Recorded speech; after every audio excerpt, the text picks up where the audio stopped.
বন্ধু, আপনি পুরুষ হন বা মহিলা, স্টুডেন্ট হন বা চাকরিজীবী, ব্যবসায়ী কিংবা ক্রীড়াবিদ, যেই হন না কেন, এই ভিডিওটি সবার জন্য খুবই গুরুত্বপূর্ণ।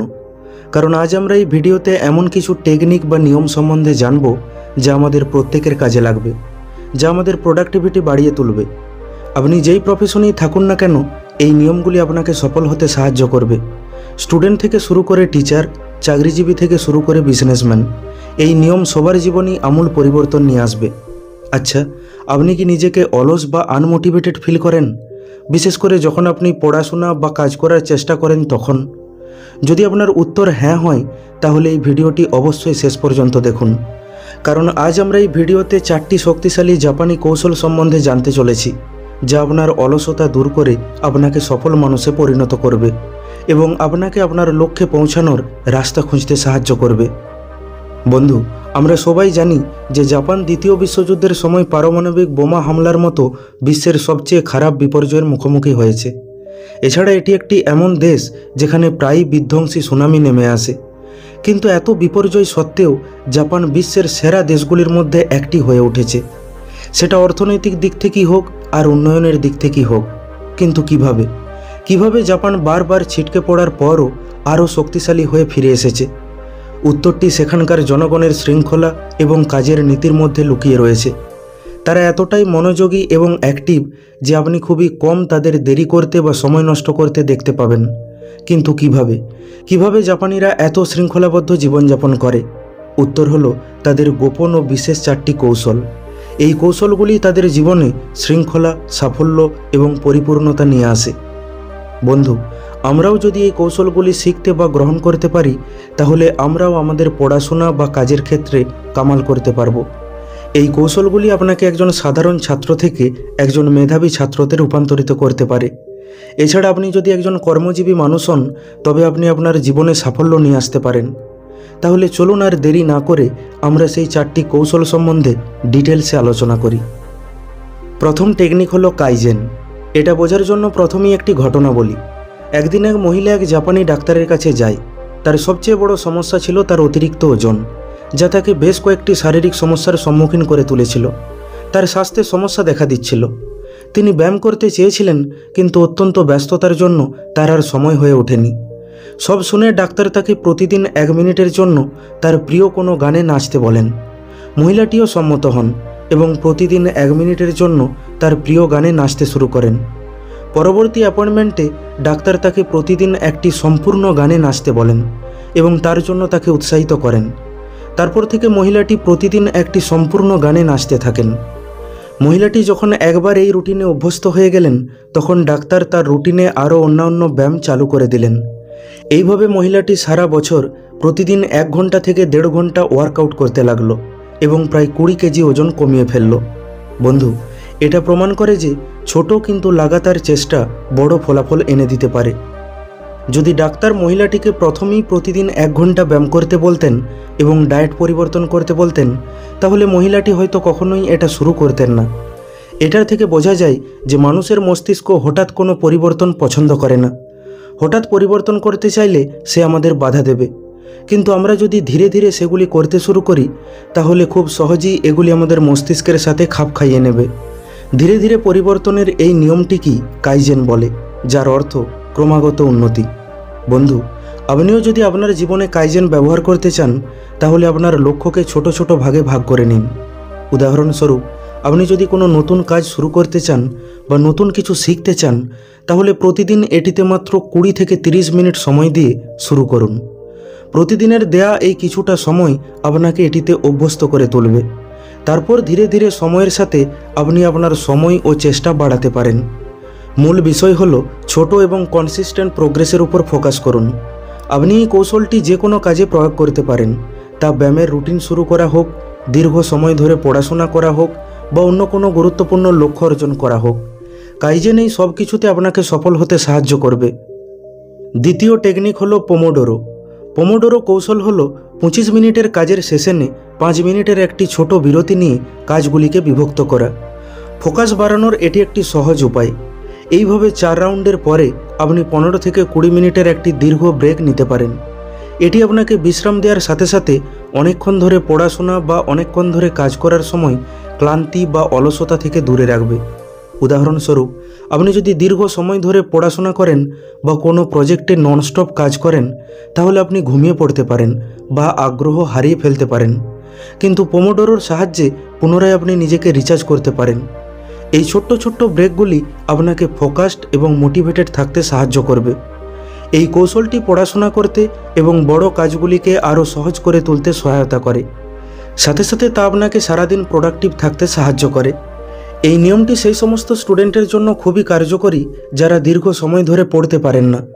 এই রকম ছোট ছোট ব্রেক নিলে ক্লান্তি বোধ হয় না, সাথে সাথে বোর ফিল হয় না এবং দীর্ঘ সময় ধরে আপনি এনার্জেটিক থাকতে পারেন, যার ফলে আপনি দীর্ঘ সময় ধরে পড়াশোনা করতে পারেন।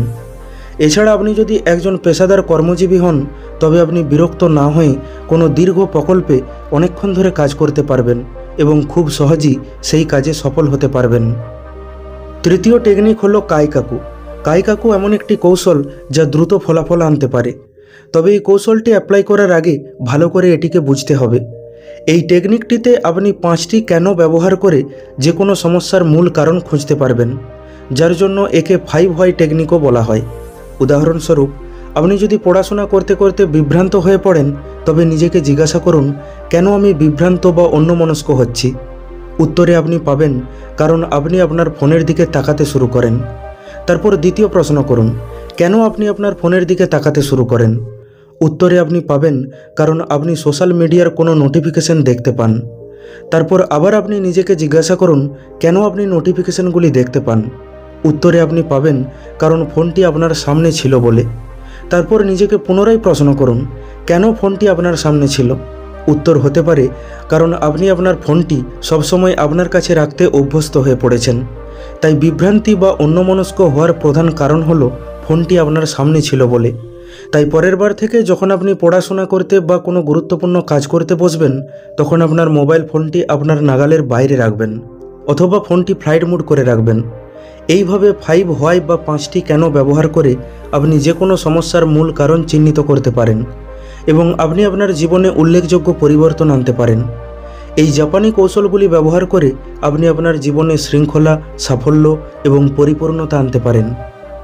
চতুর্থ টেকনিক হলো দ্য 5S মেথড, যা হলো সেরি, সেটেন, সাইন, স্ট্যান্ডার্ডাইজ এবং সাস্টেন। 5S টেকনিক হলো একটি খুবই সাধারণ সিস্টেম যা আপনার আশেপাশের পরিবেশকে গুছিয়ে বাগিয়ে বা সাজিয়ে রেখে আপনাকে মোটিভেট রাখার জন্য ডিজাইন করা হয়েছে। উদাহরণস্বরূপ, ধরুন আপনি পড়াশোনা করছেন, হঠাৎ আপনার একটি পেনের দরকার পড়ল। আপনি উঠলেন এবং আপনার পেন খুঁজতে শুরু করলেন, কিন্তু সব কিছু এলোমেলোভাবে বা ছড়িয়ে ছিটিয়ে থাকার কারণে অনেক কষ্টে আপনি আপনার পেনটি খুঁজে পেলেন। প্রথমত এটি আপনাকে বিরক্ত করলো, আর দ্বিতীয়ত এটি আপনার মনোযোগকে আপনার পড়াশোনার থেকে দূরে সরিয়ে দিল। কাজ করার সময় যখন আমরা দরকারি জিনিসগুলি সহজে খুঁজে পাই না, তখন আমরা আমাদের মূল্যবান সময় নষ্ট করি, যা আমাদেরকে মূল কাজ থেকে বিভ্রান্ত করে তোলে। তাই আপনার চারপাশের পরিবেশকে গুছিয়ে রাখুন, এতে সময়ও নষ্ট হবে না আর বিরক্তিও আসবে না। 5S পদ্ধতির প্রথম এস হলো সেরি, মানে শর্ট বা সাজিয়ে রাখুন। বাড়িতে বা অফিসে আপনার চারপাশে দেখুন এবং প্রতিটি আইটেমকে শনাক্ত করুন। সেখানে রাখা প্রতিটি জিনিস আপনার দরকারি কিনা নিজেকে জিজ্ঞাসা করুন। যদি আপনার মনে হয় এটা আর দরকার পড়ে না, তাহলে সেটাকে তৎক্ষণাৎ সরিয়ে ফেলুন, অন্য কোথাও রাখার ব্যবস্থা করুন। এইভাবে প্রতিটি অপ্রয়োজনীয় জিনিসকে সেখান থেকে সাফ করুন এবং একটি যথাযথ পরিবেশ তৈরি করুন। দ্বিতীয় এস হলো সেটেন, মানে সেট ইন অর্ডার বা ক্রমানুসারে সেট করুন। জিনিসগুলিকে ক্রমানুসারে সাজিয়ে রাখুন। আপনার বাড়িতে বা অফিসের সব জিনিস সংগঠিত করুন। কোনো জিনিসকে আপনি কত ঘন ঘন ব্যবহার করেন তার উপর ভিত্তি করে প্রতিটি আইটেমের একটি নির্দিষ্ট জায়গা তৈরি করুন, যার ফলে আপনার যখন কিছু প্রয়োজন হবে তখন আপনাকে সেটি খুঁজতে হবে না, আপনি জানবেন সেটি কোথায় আছে। এই নিয়মটি কোনো জিনিসকে খোঁজার জন্য ব্যয় করার সময়কে কম করবে এবং আপনাকে আপনার কাজে ফোকাসড থাকতে সাহায্য করবে। তৃতীয় এস হলো সাইন, মানে চকচকে। পরিষ্কার পরিচ্ছন্ন রাখুন। আপনার আশেপাশের পরিবেশ সর্বদা পরিষ্কার রাখুন, তা বাড়িতে হোক বা অফিসে। এটি আপনাকে উৎসাহের সাথে কাজ করার জন্য একটি ইতিবাচক এবং প্রেরণাদায়ক পরিবেশ তৈরি করে দেবে। পরিষ্কার পরিচ্ছন্নতা আপনার মধ্যে শৃঙ্খলার অনুভূতি বাড়ায়, আপনাকে আরও দক্ষতার সাথে কাজগুলি সম্পন্ন করতে সহায়তা করে। আপনি যদি একজন ছাত্র হন, তবে আপনি একটি সুন্দর পরিবেশে বসে দীর্ঘ সময় ধরে পড়াশোনা করতে চাইবেন। তেমনি আপনি যদি একজন কর্মজীবী মানুষ হন তাহলেও আপনি একটি পরিষ্কার পরিচ্ছন্ন পরিবেশে বসে কাজ করতে চাইবেন। চতুর্থ এস হলো স্ট্যান্ডার্ডাইজ, মানে জিনিসগুলিকে স্ট্যান্ডার্ড ওয়াইজ সাজিয়ে রাখুন। কাজের জায়গা থেকে অপ্রয়োজনীয় জিনিসগুলিকে বাছাই করে বা বাদ দিয়ে প্রয়োজনীয় জিনিসগুলো ক্রমানুসারে সাজিয়ে কাজের জায়গা সবসময় পরিষ্কার পরিচ্ছন্ন রাখার মাধ্যমে মানসম্মত করুন এবং একটি স্ট্যান্ডার্ড তৈরি করুন। পঞ্চম এস হলো সাস্টেন, মানে ধরে রাখুন বা বজায় রাখুন।